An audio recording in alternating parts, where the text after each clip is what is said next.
Do you ever ponder about what terrorism truly is, or perhaps find yourself questioning what motivates individuals to become terrorists? Well, this is the place to find some answers. Firstly, it's essential to understand that a universally accepted definition of terrorism is elusive.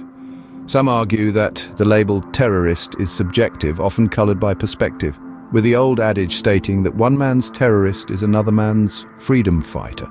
However, for the sake of clarity and understanding, terrorists can be broadly defined as violent non-state actors. These are individuals or groups who employ violence, or the threat thereof, against a specific population with the intent of advancing political objectives. At the core of terrorism, two main motives typically emerge: religious extremism and separatist agitation. Religious extremism refers to the adoption of radical interpretations of faith, which are then used to justify acts of violence.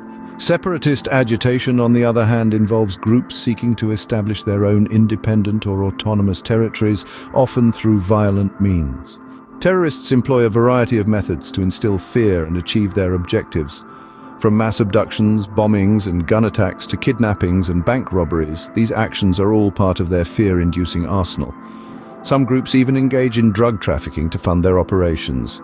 These individuals don't operate in isolation. They often work in small groups, typically composed of 5 to 7 individuals, referred to as cells. These cells are highly secretive, with members often unaware of the identities of their counterparts in other cells.